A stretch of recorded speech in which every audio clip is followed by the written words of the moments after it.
Now, last month, Secretary of State Antony Blinken called Israel's charges against UNRWA highly credible, and the UN summarily fired the employees that had not already died in Gaza. Now, the U.S. National Intelligence Council report assessed with low confidence that a small number, the Wall Street Journal used the word a handful, of UNRWA staffers participated in the October 7th attack. Now, notably, the Wall Street Journal reported that Israel hadn't shared the raw intelligence it's relying on. Note also that, as we reported over a week ago, the Israeli dossier that was apparently the basis of these claims and the basis for the quick firings, absent due process, of the UNRWA employees accused were themselves cursory in nature. Israel Defense Minister Yoav Gallant, who once famously referred to the siege on Gaza as a fight against, quote, human animals, continues to claim that 12% of UNRWA staffers have links to Hamas or to the Palestinian Islamic Jihad. UNRWA is set to lose $65 million in funding by the end of this month. As a result of these allegations, 18 states or institutions, including the United States, have cut funding. Meanwhile, an estimated 700,000 people are reportedly on the verge of starving to death in Gaza. Meanwhile, in an interview from earlier... It's like I knew that was coming. All right, so the ICJ clip where we heard the history from 100 BC, from the Maccabees, and that's the current Likud plan from the river to the sea. And they're going to rename it Judea and Samaria. And there's no Palestine in the future, and you saw the map and all that good stuff, and you saw the growth year after year of the settlements.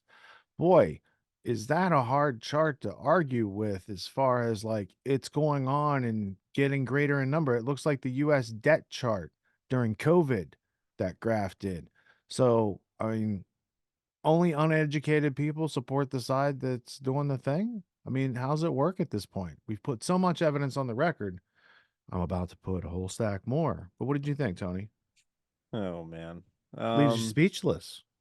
First of all, I don't care. It's the Torah. Talmud is a collection of the oral tradition of the Jewish or Israelites.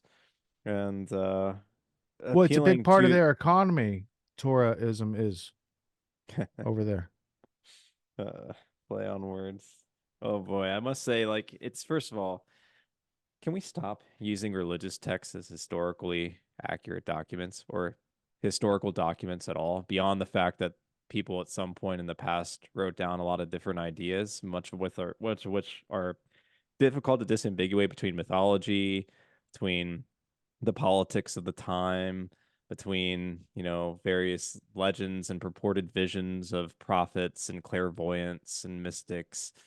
It's not quite the most objective document. And although there are some elements of history wrapped up in these documents, whether it's the Vedic scriptures or, the Abhidharma and the Pali Canon in Buddhism, or the Abrahamic faiths with, the Judeo-Christian lineage, all of these, preserve some isolated elements of history, like the Amorites we showcased the other week, yet they can't find, and it's been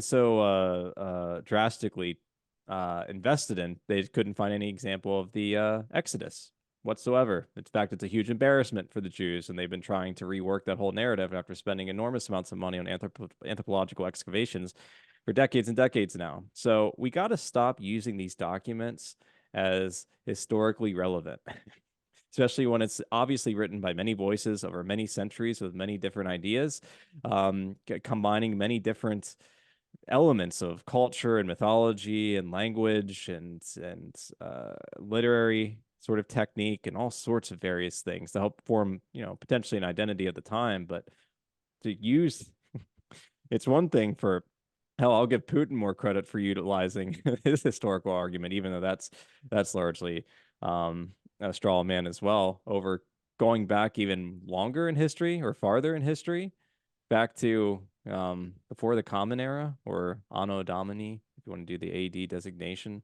after the supposed birth of Christ.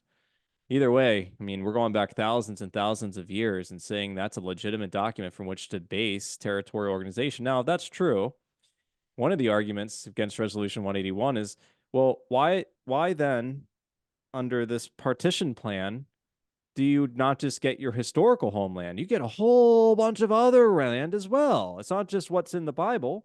Oh And yeah, it's a hell, if you're, package deal. it's a package deal. Oh, Yeah. So hell, they're appealing to the Bible. It took a lot more than what the Bible offered them. Huh. Bible Well, I didn't can't get say them the Bible. I Balfour guess it would have to be the Declaration Torah. until 1917. Excuse me. Yeah, you got it. It's just That this promised is absurd, land, the real estate guy on that, he's slowing the deliverable. He's sending his messenger. And BB will welcome him. One funny anecdote is with the people with that video with picking the apples. They're like, well, the guy's like, well, there's not enough people around, and then later on, it goes on to state, I just had to laugh. It goes on to state that, well, due to population growth, Climate- not enough yeah. people around, climate Yeah. change and population growth. Well, That's they not a don't have enough contradiction, people? workers Oh, did that anyone can make it watch? through the Gaza Gate at the north to get to work on time. And it's become highly inconvenient lately to let those people out to do the work in the rest of Israel. What should be noted as well, there is a brilliant production that I just had up, and where did I put it? Here. But we didn't play this. We won't play this. It's just, I encourage people to check it out. It's about a month ago by True Stream Media. We are no Oh, longer yeah, replacing I watched that. ourselves. Yeah. Very, very powerful production in regards to the fact that there's a global depopulation going on. A lot of it by choice. Yeah, So people don't want to play the game anymore. I wonder people why. are willingly choosing not to have They don't want to children. bring future Replacement players rates, into the game. no, the replacement rates have been devastated, and have been for decades in most of Europe, America, and that's also an impetus for the mass migration alongside national destabilization as well.